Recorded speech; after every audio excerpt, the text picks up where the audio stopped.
வணக்கம். வாங்க இன்னைக்கு மாங்காய் பச்சடி எப்படி பண்றதுன்னு பார்க்கலாங்க. தமிழ் வருஷ பிறப்புக்கு இந்த சீசன்ல கிடைக்கிற மாங்காய் வச்சு பச்சடி பண்ணுவோம். இந்த பச்சடியில பாத்தீங்கன்னா நம்ம இப்ப அறுசுவையும் தமிழ் வருஷ பிறப்புக்கு நமக்கு அறுசுவையும் இருக்கணும் சொல்லுவாங்க. பச்சடியில நமக்கு அறுசுவையும் இருக்கு. இனிப்பு, புளிப்பு, கார்ப்பு, கசப்பு, துவர்ப்பு, உவர்ப்புன்ட்டு நம்ம இந்த பச்சடியை ஃப்ரிட்ஜில் வச்சிருந்தோம்னா 15 நாள் வரைக்கும் வச்சிருந்து சாப்பிடலாம்.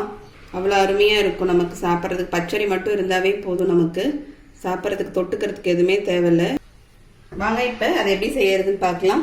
நான் 2 மாங்காய் எடுத்து மீடியம் சைஸில் 2 மாங்காங்க, கிளிமுக்கு மாங்காய், ஒட்டு மாங்கான்னு சொல்லுவோம், தோல் சீவிட்டு கட் பண்ணி வச்சுருக்கேன்.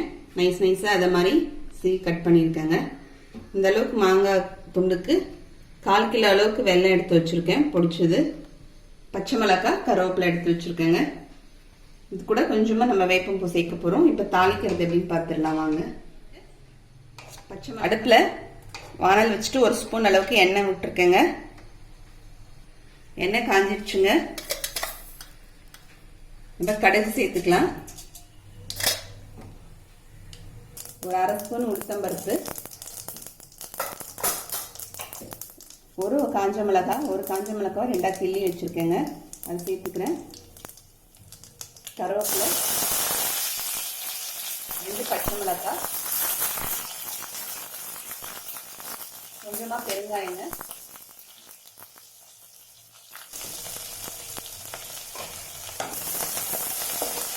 இப்போ நம்ம மாங்காய் சேர்த்துக்கலாம்.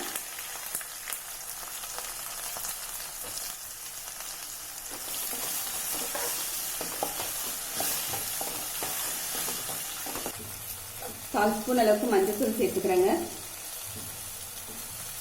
உப்பு கொஞ்சமாக சேர்த்துக்கலாம்.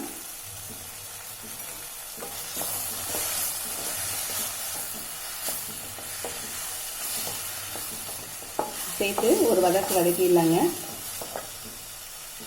வதக்கிட்டு தண்ணி எடுத்து வச்சுருக்கேங்க 1 கிளாஸு. நம்ம மாங்காய் வேக வைக்கிறதுக்கு நம்ம தண்ணி சேர்த்து வச்சிடலாம். கூட தண்ணி விட்டுக்கிறேன். இப்போ நான் மூடி போட்டு மாங்காய் வேக வைக்கிறதுக்கு மூடி வச்சிடலாங்க. மாங்காய் வேகட்டும். இப்போ திறந்து பார்க்கலாங்க. பாருங்க, மாங்காய் நல்லா குழஞ்சி வெந்துருச்சு. நான் நடுவில் எடுத்து ஒரு தடவை திறந்து பார்த்துட்டு கலந்து விட்டேன். இப்போ நம்ம இந்த வெல்லத்தை சேர்த்துக்கலாங்க. நல்லா சீவி மெலிசா சீவி போட்டோம்னா மாங்காய் செத்த நேரத்தில் வெந்துடும், நிமிஷத்தில். இப்போ வெல்லம் சேர்த்துக்கலாம். வெள்ளத்தில் ஏதாவது தூசி இருக்கிற மாதிரி நினச்சிங்கன்னா உங்களுக்கு தண்ணியில் கொஞ்சமாக கரைச்சி வடிகட்டி சேர்த்துக்கலாங்க. இந்த வெல்லம் க்ளீனாக இருக்கிறது நான் அப்படியே சேர்த்துட்டேன். வெல்லம் சேர்த்து அப்படியே கொஞ்ச நேரம் மூடி வச்சிடலாங்க. வேப்பம்பூவை உருவி எடுத்து வச்சிருக்கேங்க. எடுத்து 1 ஸ்பூன் அளவுக்கு தான் வேப்பம்பூ, கொஞ்சமாக சேர்த்தா போதும், ரொம்ப சேர்த்தாலும் கசப்பு அதிகமாயிடும். இப்போ இந்த பக்கம் தாளிக்கிற கரண்டி எடுத்து வச்சிருக்கேங்க. 1 ஸ்பூன் அளவுக்கு நெய் சேர்த்துக்கலாங்க. அதில் நெய் சேர்த்துட்டு இந்த வேப்பம்பூவை போட்டு அதில் நெய்யில் நம்ம வறுத்துக்கலாம்.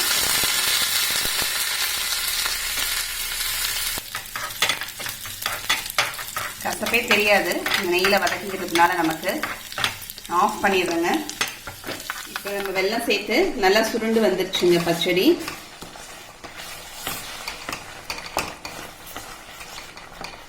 இப்போ நம்ம இதில் இந்த வறுத்து வச்ச வேப்பம்பூவை அந்த 1 ஸ்பூனை சேர்த்துக்கலாம்.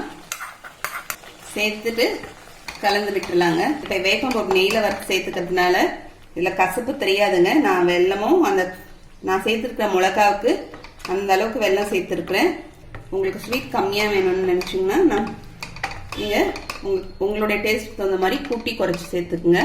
இப்போ நமக்கு மாங்காய் பச்சடி ரெடி ஆயிடுச்சுங்க. பண்ணிடலாம்.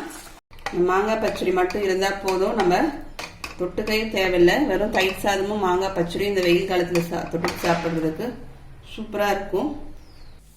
தமிழ் வருஷ பருப்புக்காக சேமியா ஜவ்வரிசி பால் பாயாசம் வீடியோ நாளைக்கு காலையில் வருங்க. அதையும் மறக்காமல் பாருங்கள். நீங்களும் இந்த மாதிரி செஞ்சு பாருங்க. செஞ்சு பார்த்துட்டு எப்படின்னு கமெண்ட் பண்ணுங்க, லைக் பண்ணுங்க, ஷேர் பண்ணுங்க, மறக்காம சப்ஸ்கிரைப் பண்ணுங்க. தேங்க்யூ.